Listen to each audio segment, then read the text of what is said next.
Chinedu did not notice when the laughter of his friends turned into a constant drizzle of insinuations, the way rain begins as a mist and then owns the sky. He only felt the soft press of their elbows at the bar in Surelier and heard the clink of bottles striking a rhythm under which their words learned to dance.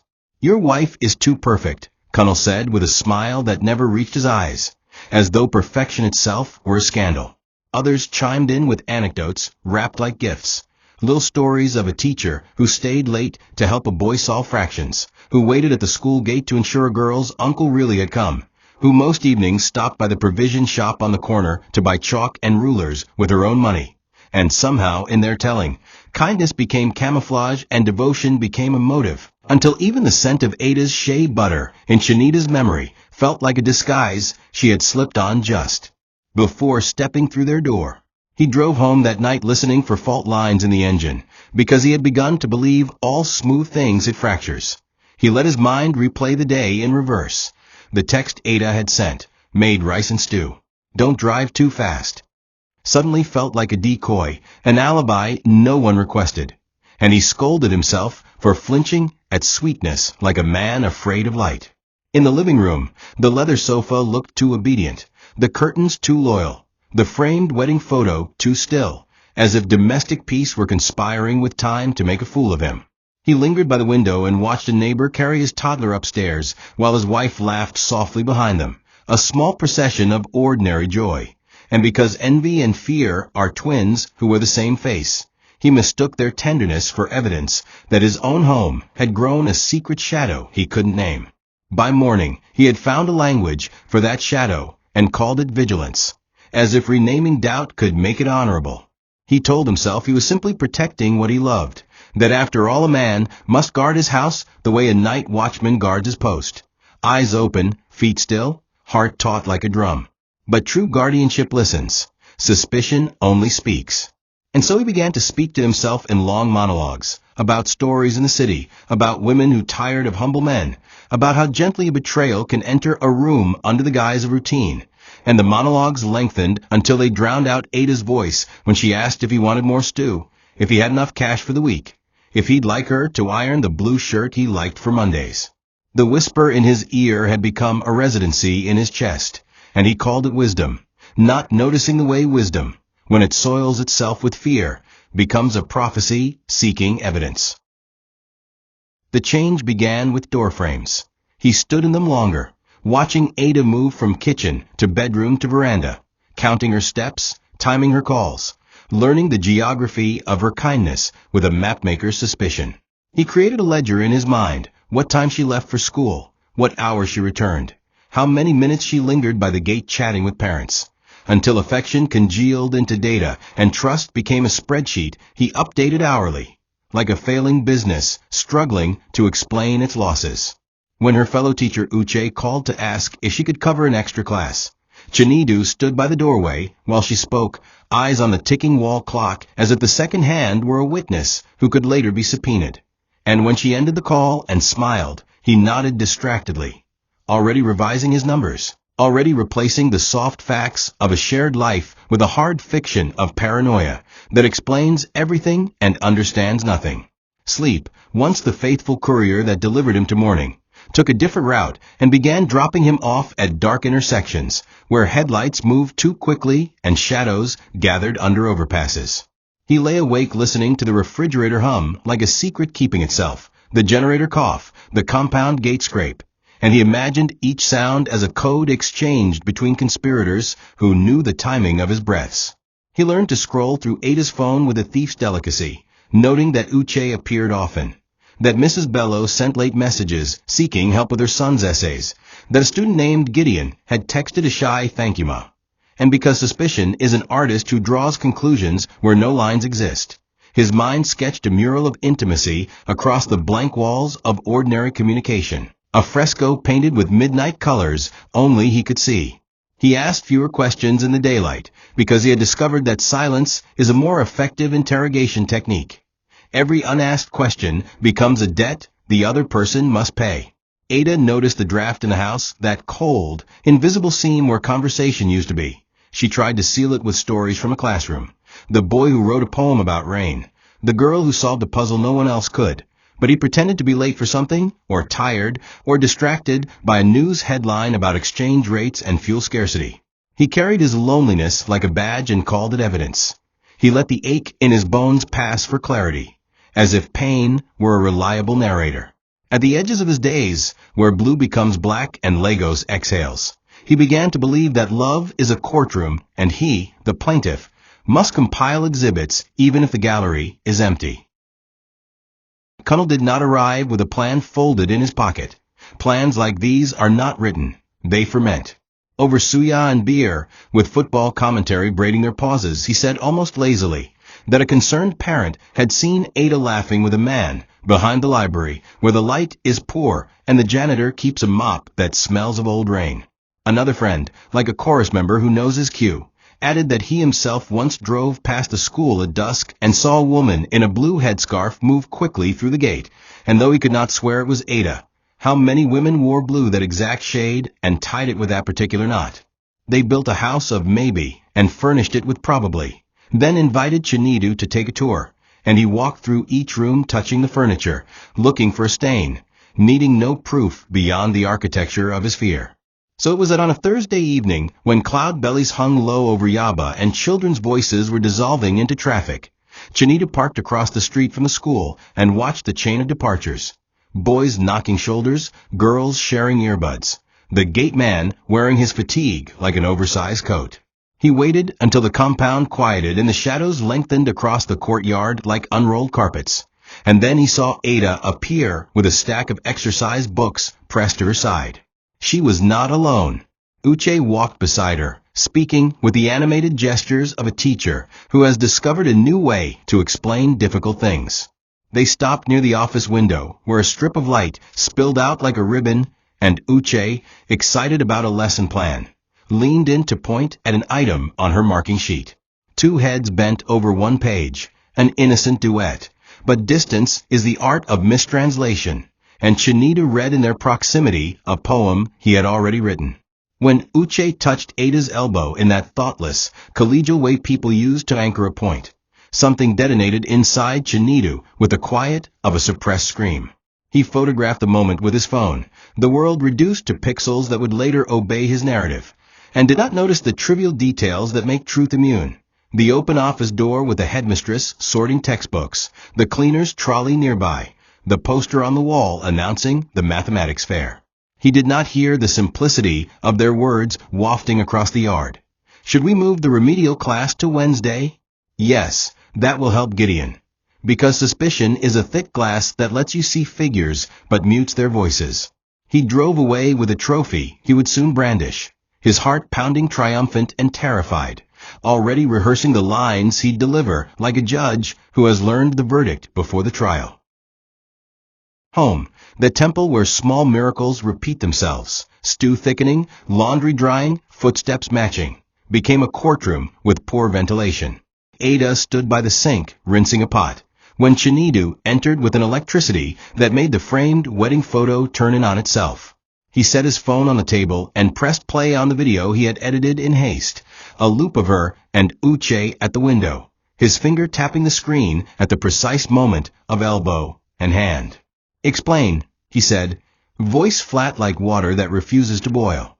She watched the pixelated ghosts of herself and a colleague moving in a graceless, staccato rhythm that made everything look illicit, and she turned to him with eyes that did not plead but invited him to remember her history, her patterns, the way she saved receipts and wrote the dates of her students' birthdays on a calendar by the fridge. She asked him to stand with memory against the seduction of a single frame. He refused the invitation, and anger, when it cannot find truth, builds its own scaffolding. He spoke of lateness, of laughter, of the smell of cologne he was sure he'd once noticed on her scarf after a long day. He gathered these fragments like a boy building a kite from scraps, determined to make it fly no matter how the wind protested. Ada said little at first, because she knew that sometimes the right words arrived dressed as silence. But when he called her deceitful, her voice found its spine, and she told him that kindness is not a crime, that a teacher cannot teach from a distance, that a woman who has eaten poverty with a wooden spoon does not give her body to impulse. The neighbors, attuned to the music of trouble the way a city is, pretended not to listen while their lights flickered compassion in the dusk. Lagos has 1,000 corridors, and news moves at the speed of fear. In that chorus of half-heard breaths, he dragged out a suitcase. The suitcase was not full. Some clothes, a few books, a hair bonnet, the inexpensive jewelry she wore on Fridays when she made herself an extra cup of confidence. But the gesture itself weighed tons. He opened the compound gate, and the night air rushed in like a witness eager to testify. "Leave," he said, and the word was a knife that had been waiting for years to be sharpened by rumor. Ada looked at the street where scooters stitched their reckless patterns, at the vendor closing her kiosk, at the small moon snagged on a wire, and gathered herself the way one gathers a prayer shawl, not to disappear, but to remain intact while crossing a dangerous threshold. She did not kneel. She did not curse. She only said, "One day the truth will need no translator." Then she stepped into the street with the suitcase rolling behind her, and the click of its tiny wheels on the cement became a metronome keeping time with a heart learning how to live without a home. Ada did not run. She walked as if the city itself were a corridor leading to a door only she could recognize. At Ojulegba, the night traded its dark coat for the blue shawl of early morning, and she boarded a bus whose seats remembered the weight of other exiles. The driver tuned the radio to a gospel station where a choir sang of valleys and shadows and a table prepared in the presence of enemies, and Ada, who had not yet cried, found that her tears preferred movement. They slid forward with the bus, small and private, washing not the past, but the fog on the window through which she watched the city edit itself. She thought of calling her sister in Port Harcourt, of explaining what cannot be explained, but shame is a thief that steals language first. She put her phone on airplane mode and gave herself the quiet a woman needs when the world has turned her life into a rumor it wants to enjoy. In the new city, quieter, its ambitions folded inward like a careful shirt. She rented a single room behind a provision store where the owner's wife kept a ledger in pencil and sold trust in small, affordable portions. The room had a tin roof that translated rain into percussion, and a window that faced a wall painted the color of dried mango. And Ada arranged her few belongings with the ceremony of someone who refuses to live as a guest in her own life. She found the community center by asking for directions the way one asks for permission, to belong, to help, to begin, and soon she was guiding children through the algebra of sorrow and hope, how to carry the one without losing the sum, how to multiply effort without dividing dignity. Her voice, which had learned to be careful around sharp tongues, relaxed into instruction. Her hands, which had learned to pack a suitcase quickly, learned again the slower motions of chalk, eraser, applause. Yet vanishing requires a discipline many underestimate. She did not post her location, did not call mutual friends, did not leave breadcrumbs an eager man could follow once remorse grew hungry. She kept her maiden name at the center, wore her married name like a memory tucked in a book, and taught herself that healing is not loud. In the evenings she walked past a narrow clinic where a nurse, with tired eyes, nonetheless greeted every passerby, as if the act could mend something invisible. Ada would nod and keep going until she reached a small church that left its doors open as if certain that someone wandering might need a place where the air remembered prayer. She did not plead for vindication. She asked for stamina, the slow miracle of waking, working, eating, and sleeping until the day's sorrow learned its place. And somewhere between the clinic and the church, between chalk dust and night breeze, she felt the first ordinary happiness land on her shoulder like a bird that had always known the route. The town welcomed Ada not with banners or trumpets, but with indifference. And sometimes that is the greatest gift. Anonymity, the ability to walk a road without every neighbor knowing the weight of your bag. She learned the markets first, where beans sold cheaper, which fishmongers would allow credit, where the roasted plantain carried the sweetness of smoke. And in learning the markets, she mapped her own survival. The provision store's wife, Mamankechi, introduced her to the rhythm of the neighborhood, the borehole where water tasted of iron, the power cuts that came like unannounced visitors, the gossip tree where women sat with bowls of groundnuts and made strangers into headlines. Ada smiled faintly when she passed them, keeping her dignity folded like a handkerchief, but she kept her heart guarded. Wounds need time, and she was not ready for another judgment dressed in human voices. At night, the room was both too small and too wide. The ceiling pressed down on her with the heat of memory, yet the silence stretched endlessly, as though someone had taken a blade and cut her life into two unequal halves. She unpacked the suitcase not as an act of settlement, but of defiance. Clothes folded on the small rack, books stacked carefully, photographs of her late parents placed on the shelf.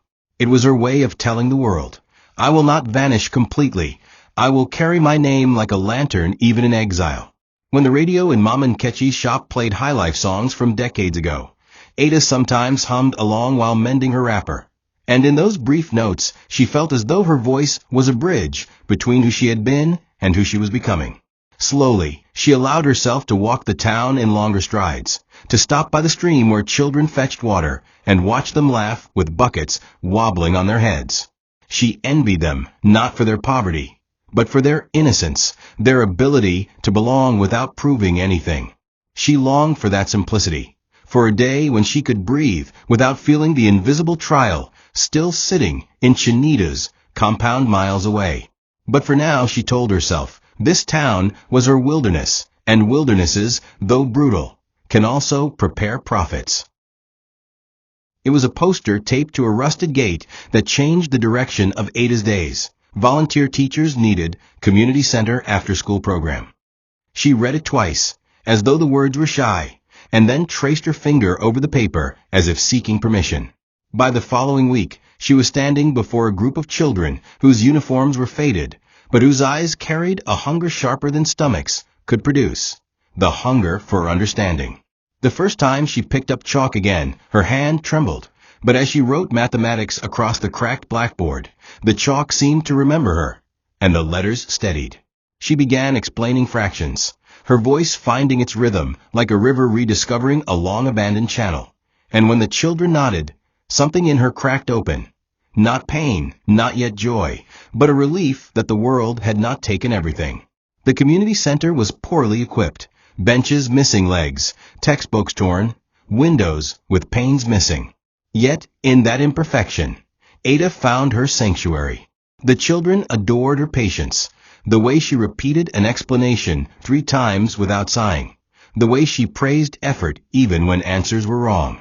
Soon parents lingered outside to listen, and rumors spread that a new teacher had come, a woman with scars in her eyes, but gentleness in her tone.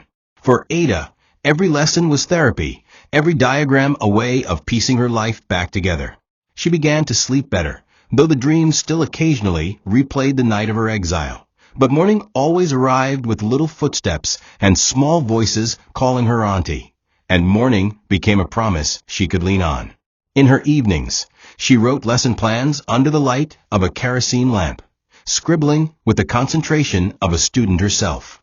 She felt alive in the pursuit of order, numbers arranged neatly, stories broken down into morals, history transformed into memory. The work was unpaid at first, but it filled her stomach with meaning, and sometimes that is more sustaining than food. Slowly, she began to realize that teaching was not just her profession, it was her way of surviving, of taking a fractured heart and dividing it into parts small enough to share with others. It was Ngozi who entered her life like a footnote that became the entire story. The girl had been found wandering near the market, eyes too old for her small frame, clutching nothing but a faded cloth. She spoke little, except to say that her parents had left and never returned. The center's coordinator begged Ada to take her in, even temporarily, because everyone saw how the child clung to Ada's wrapper after just one lesson. At first Ada hesitated. Her own wounds were fresh, her resources thin. But when Ngozi called her mama, one evening, without prompting, something inside Ada melted and reformed. She realized that love does not always ask permission. Sometimes it chooses you like rain chooses rooftops. The first nights with Ngozi were both tender and difficult. The girl wet the bed, screamed in her sleep, and sometimes refused food, sitting in a corner with her knees pulled to her chest. Ada remembered her own nights of exile, the loneliness like a hand pressing against her throat, and she sat with Ngozi through the tears, humming lullabies her mother once sang. Slowly, the child began to smile, then to laugh, then to chatter endlessly about dolls and dreams. Ada found herself saving part of her meager meals for Ngozi, skipping her own new wrapper to buy the girl's shoes, braiding her hair with beads that clicked softly when she ran. The bond between them grew unbreakable. In the market, traders began to call them mother and daughter, and Ada no longer corrected them. Ngozi's presence was more than comfort. She was a mirror showing Ada what resilience looked like when dressed in innocence. The girl's trust forced Ada to trust again, not in men, not yet, but in the possibility that tomorrow could be kind. Together, they became a small family, stitched by circumstance. Their laughter a thread strong enough to bind wounds that words could not. It was a visiting donor who first noticed the transformation. A group of children gathered neatly around Ada, listening with rapt attention as she read from a tattered storybook. The donor whispered to the coordinator, "Why is this woman not leading the program?" Soon Ada was asked to oversee more classes, then to design the timetable, then to represent the center at a regional education forum. Each new responsibility felt like a garment that fit better than the last. Where others saw need, she saw potential. Where others saw poverty, she saw seeds waiting for water. She began dreaming of a school, one where no child would be turned away for lack of fees, where books would be treated like friends, and where learning would be joy, not punishment. She worked tirelessly, saving from stipends, borrowing ideas from old textbooks, gathering volunteers. She held meetings under mango trees and drew charts in the sand with sticks, telling her team, "We may have nothing but our will, but will is enough to build walls." Slowly, parents began to trust her more than the underfunded government schools, and students doubled, then tripled. The center became too small, and so Ada rented a small hall, painting its walls herself, hanging alphabet charts torn from magazines, sewing curtains from leftover cloth. She called it New Dawn Academy, not because she had forgotten the night that expelled her, but because she had learned that every dawn is proof darkness is temporary. Children began to win prizes in inter-school debates. Parents contributed stools and mats, and soon the academy was a point of pride for the community. Ada stood one evening outside the painted gate, watching children run out with smiles that could rival electricity.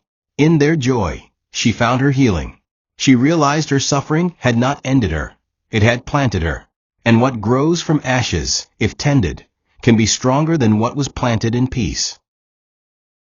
Years passed like pages turned by a steady wind, and Ada's name became synonymous with respect. She was invited to radio programs to discuss education, to women's groups to speak about resilience, to churches where her testimony made congregations weep. She never spoke in detail about Chinedu or the night of her expulsion. She simply said, "Sometimes God closes a door not because he wants you outside, but because he has built another house for you." The simplicity of her words disguised the depth of the scar, but it was that scar that made her voice compelling. She was no longer just a teacher. She was a story others wanted to follow. Her appearance changed too. The woman once forced to wear old wrappers now stood in neatly tailored gowns, her head wrapped with elegance, her posture calm but commanding. She had no jewelry except a small cross pendant, but she wore it like a crown. People whispered of her strength. Children adored her. Parents trusted her. The small girl Ngozi had become a young teenager, sharp-witted and protective of Ada, calling her mother with pride. Together, they were a household born not of blood, but of choice, and in that choice lay their strength. Yet Ada never forgot the origin of her exile. When she looked in the mirror, she sometimes still saw the frightened woman with a suitcase on a dark street. But she did not let that reflection dominate. Instead, she smiled at the survivor staring back, the woman who had turned humiliation into harvest. Her dignity was now her armor, her compassion her wealth. And though she rarely admitted it aloud, part of her heart whispered daily, "One day he will see what he threw away." The silence in Chinedu's house began as a whisper and grew into an anthem, a hollow song that followed him from room to room. The bed, once a battlefield of whispered dreams and tangled limbs, became a slab of cold fabric that mocked him with its emptiness. At night, he reached instinctively toward the side where Ada once slept, But his hand only touched sheets that seemed to recoil from his touch. He tried to fill the space with noise, television blaring, radio tuned to late-night talk shows, the hum of the generator. But silence, like water, seeped into every crack, drowning him slowly. He told himself she was gone for the best, that dignity demanded she pay for betrayal, but even his chest refused to believe his words. His heart thudded against his ribs, as if knocking on a door no one would open. Food lost its taste. Stew congealed in pots, rice sat untouched on plates, meat grew hard in the freezer, because he no longer cared to cook or be cooked for. When he walked through the market, women greeted him politely, but he felt the invisible weight of their stares, the quiet gossip that travels faster than smoke. He chased out his wife. He believed strangers over his own heart. Though no one said it aloud, he could hear it in the way voices softened when he passed, as if grief itself wore human tongues. He returned home each evening to walls that remembered laughter, to cushions that still bore the faint perfume of Ada's presence, and found himself opening cupboards not for food, but for the faint chance that something of her remained, a forgotten scarf, a scribbled note, anything to prove the years before the storm had not been a dream. Loneliness became his shadow, faithful and cruel. He tried to distract himself with work, burying his days in ledgers and contracts, but even money could not drown the hollowness that had taken residence in his chest. He stayed longer in the office, not for productivity, but for fear of returning to the echoing house, where Ada's absence had turned walls into judges and windows into witnesses. And though he never admitted it aloud, sometimes in the dark, when exhaustion blurred his defenses, he whispered her name into the emptiness, only to hear it bounce back like a prayer unanswered. At first, his circle of friends clapped him on the back, proud of his decisiveness, assuring him he had done the noble thing. They bought him drinks, dragged him to parties, paraded girls in short dresses before him, convincing him he was freer, lighter, even luckier than before. But months rolled into years, and slowly the glamour faded. Loyalty among them was as thin as paper, and envy is a fire that consumes even those who feed it. Connell, who once called him brother, began to maneuver quietly in business deals, undercutting him in tenders and whispering his weaknesses to rivals. Another friend used Chinedu's signature at a joint company to siphon money, leaving him to clean the mess with auditors. The circle that had once been his fortress became a pit, and each man sharpened his claws not against the world, but against the one who trusted them.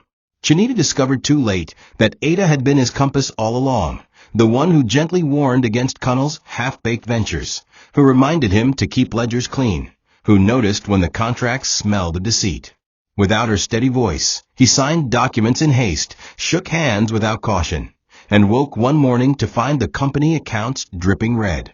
The very friends who had cheered his suspicion now sipped from his downfall, grinning as he stumbled, whispering in circles that he was no longer the man he once was. Betrayal, he realized, wears the smile of companionship until the knife is ready. The gossip he once used against Ada came full circle, this time targeting him. Clients pulled away, workers grumbled unpaid, and even the banks tightened their fists. At home, he stared at unpaid bills stacked like monuments to folly.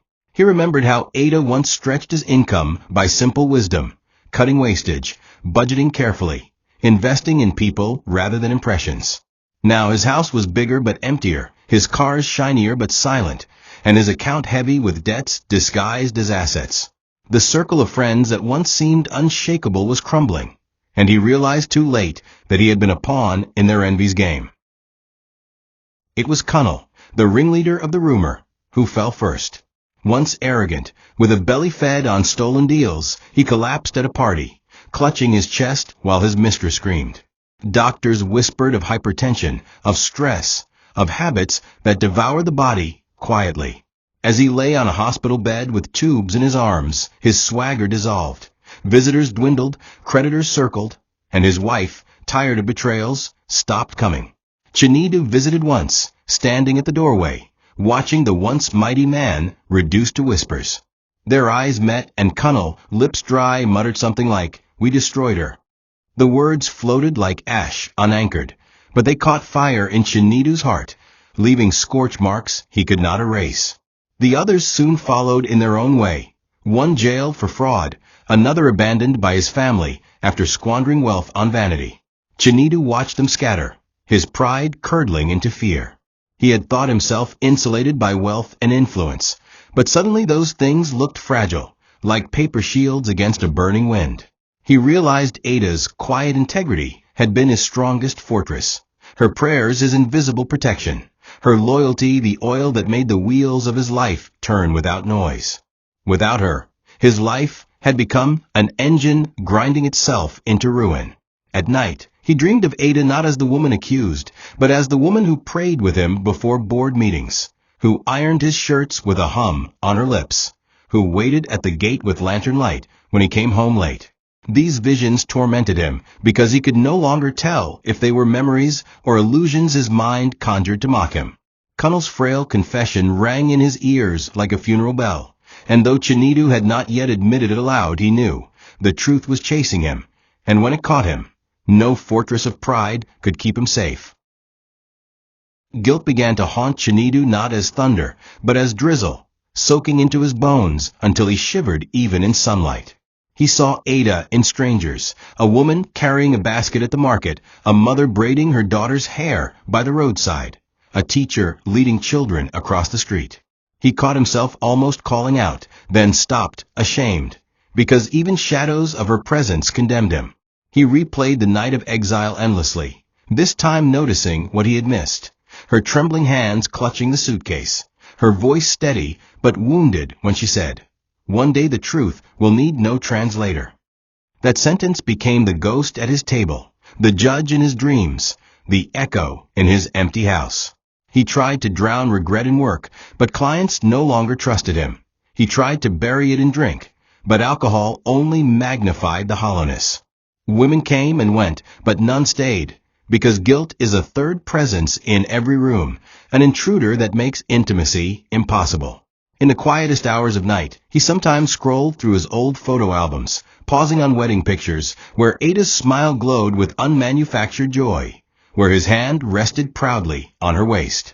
He wondered how he had let whispers outweigh years of visible love, how he had allowed envy to rewrite a story God himself had authored. The torment grew sharper when neighbors began to mention Ada casually, recalling her kindness, her laughter, the way she once organized a community reading club. He realized her absence was not just a hole in his life, but a wound in the community itself. The woman he had cast out was remembered for light, while he, still present, was remembered for suspicion. He carried his regret like a sack of stones, heavy and useless, but he could not put it down, because setting it aside meant admitting he had killed the very thing that once gave him breath. When Kunnal's condition worsened, Chinedu visited again, compelled by a force he could not name. The hospital smelled of antiseptic and despair. The corridors lined with families praying for mercy's money could no longer buy. Kunnal lay shriveled on the bed, tubes hissing, his skin a pale parchment stretched over bones. His eyes, once arrogant, now floated in pools of regret. When he saw Chinedu, he tried to turn away, but weakness made even avoidance impossible. He motioned for him to come closer, and when Chinedu leaned in, Kunnal whispered, voice cracked like old wood, "We lied. We made it up. She was innocent. We envied her. Forgive me." The words fell into Chinedu's chest like molten lead, searing everything they touched. He staggered back, the room spinning, the monitor beeping a rhythm that felt like judgment. He wanted to shout, to demand why, but Kunnal's eyes closed as if sealing the confession inside the grave with him.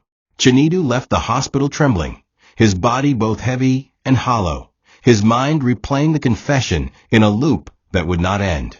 The truth long delayed had finally spoken, and it was more unbearable than suspicion ever had been. He realized he had destroyed his home, not because of Ada's betrayal, but because of his own weakness before envy disguised as friendship. That night, he sat in the living room surrounded by shadows, unable to switch on the lights. He stared at his phone for hours, scrolling through contacts, searching for Ada's number, though he knew she had changed it. He typed her name in his search bar, but found nothing. Yet the silence after Kunnel's confession carried a new clarity. Ada had not sinned. He had. The betrayal was not hers, but his. And from that night, Chinedu knew that his life's greatest task was no longer wealth, no longer reputation, but the impossible mission of finding her again and begging for the forgiveness he did not deserve. Sleep abandoned Chinedu completely after Kunnel's confession. He walked through his house as though it were a courtroom, every wall accusing him, every chair muttering witness statements he could not dismiss.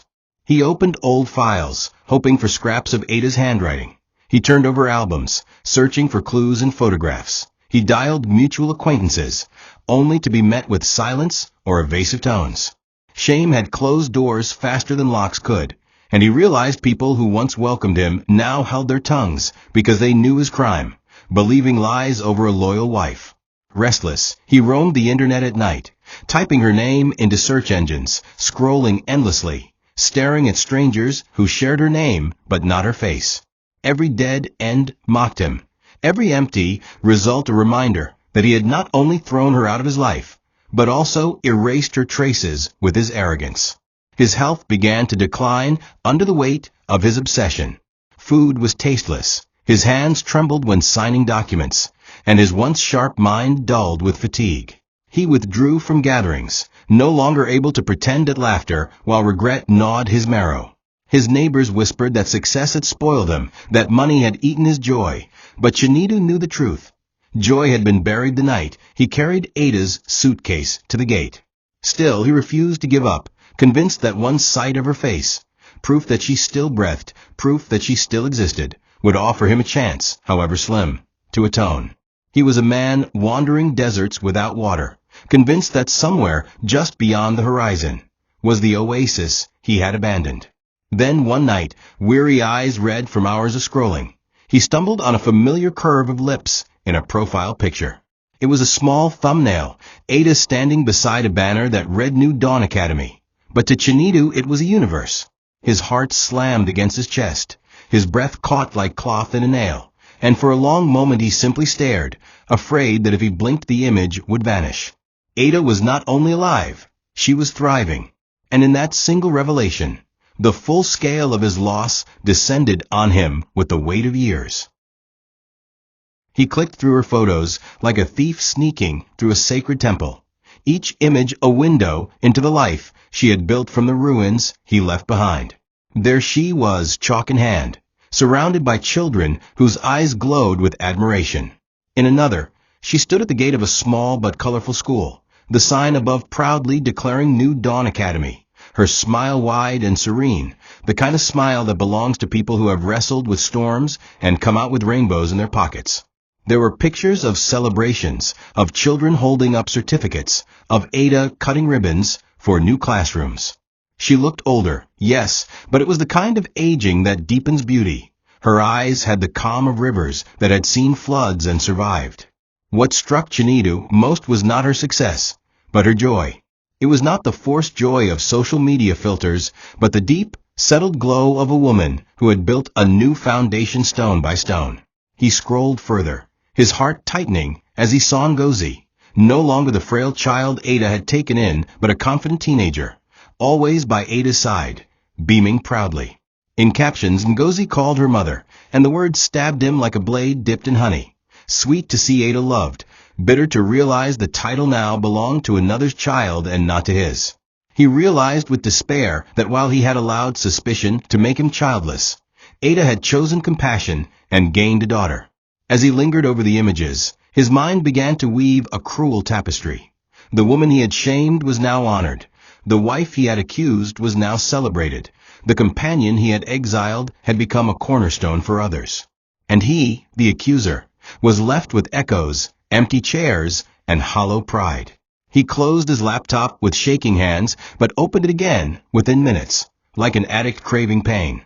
Each scroll was both punishment and lifeline, for in watching her thrive, he found both torment and the faintest whisper of hope. Perhaps if she had rebuilt from ashes, she might yet find room to forgive the hand that scattered them. It was Ngozi who broke him most. In photo after photo, she stood close to Ada, their smiles mirroring, their hands often clasped as though mother and daughter shared one pulse. In one post, Ngozi wrote, "To the strongest woman I know, thank you for being my mother when life abandoned me. I will make you proud." The words burned in Chinedu's chest, for they revealed what he had thrown away: Ada's boundless capacity to nurture, her gift of turning broken things into blessings. He remembered how she once begged him to consider adopting when their years of marriage yielded no children, how he dismissed it with the arrogance of a man convinced biology was the only proof of legacy. Now another child had claimed the space he denied her, and the irony was cruel enough to make him weep into his hands. He imagined Ada tucking Ngozi into bed, braiding her hair, attending her school plays, teaching her to pray. Every imagined scene was a dagger, because those moments could have been his had he not trusted whispers over love. He thought of the nights he mocked Ada's softness, calling her too naive, too trusting, while forgetting that it was that very softness that now allowed her to be celebrated by children who adored her. The contrast between his barren house and her thriving school was too sharp to ignore. One had become a graveyard of pride, the other a nursery of hope. Yet amid the torment, a seed of resolve sprouted. He could not undo the past, but perhaps he could bow before it and seek mercy. For the first time he drafted a message. "Ada, it is Chinedu. I have sinned against you in ways words cannot measure. I know I do not deserve your eyes, your ears, or your forgiveness. But if you will let me, I would crawl to you on my knees. Please, give me one chance to beg before God and before you." He stared at the words for hours before pressing send, trembling, uncertain whether her silence would be his eternal punishment. Days passed like years as Chinedu checked his phone every hour, waiting for a reply. He scrolled through her profile again and again, watching as she posted pictures of her student's graduation, of her community honoring her with plaques and flowers. Each new post widened the distance between them, proof that she was building while he was still begging. He wondered if she even read his message, or if she had blocked him the way one seals a wound to prevent infection. He sat by the window at night, the phone glowing in his palm, his reflection staring back like a stranger he did not know. Then, one evening, the notification came. It was short, almost too brief to hold the weight of years. "Chinedu, I have seen your message. We need to talk. Tomorrow, noon, at New Dawn Academy." He read it again and again, his chest convulsing between fear and relief. He imagined the meeting 100 ways, her spitting in his face, her turning away, her granting forgiveness but never trust. But none of his imaginations prepared him for the rawness of seeing her again. He ironed a clean shirt for the first time in months, polished his shoes, and rehearsed apologies like prayers. Sleep eluded him, but he did not care. The next day was to be his trial, and Ada was both judge and jury. When he arrived at the academy gates, children ran past him laughing, and the sight nearly undid him. They reminded him of the life Ada had built, a life untouched by his ruin. Then he saw her, standing by the doorway, her head wrap elegant, her posture regal, her eyes older but unbroken. For a moment he could not move, as if the years between them were a canyon too wide. Then his knees buckled, and before words could fail him, he fell before her, tears staining the dust, and whispered, "Forgive me, Ada. Forgive me." Silence wrapped the courtyard as Ada looked down at the man who had once banished her with a suitcase. For a long time, she said nothing, and Chinedu felt each second stretch like a lifetime. Then she spoke, not in anger, not in triumph, but with the calm of one who has wrestled with pain and won. "Chinedu," she said softly, "you broke me, but God rebuilt me. The question is not whether I can forgive you. I already have. The question is whether you can live with what you destroyed and learn to build differently." Her words pierced him deeper than accusation could, because forgiveness without conditions is heavier than judgment. He wept openly, confessing his folly, recounting Kunnel's deathbed confession, laying bare his nights of torment. Ada listened quietly, her eyes glistening but her face composed. When he finished, she extended her hand, lifting him from the dust. The gesture was not merely reconciliation, it was resurrection, the act of choosing life over ruins. Children peeked from classrooms, watching curiously, and Ngozi walked forward unsure, until Ada placed a reassuring hand on her shoulder. "This is your father," she whispered. The word stunned Chinedu. Though not biological, it was an invitation, a chance to start anew, not as replacement, but as redemption. In the weeks that followed, healing was not sudden, but steady. Chinedu helped paint new classrooms, swept courtyards, carried supplies, not as penance alone, but as participation in Ada's vision. Slowly, trust began to grow again, fragile but real, like shoots breaking through scorched soil. At night, when they prayed together for the first time in years, Ada's voice trembled but did not falter. The house they rebuilt was not the same as before. It bore scars, yes, but those scars became the testimony of survival. And in that home, laughter returned, not as an echo of what once was, but as a new melody, born of pain, forgiveness, and the stubborn miracle of love that refused to die. Please like, share, and subscribe. Your support means the world to us. Thank you for watching to the end. Don't forget to come back for the next amazing tale yet.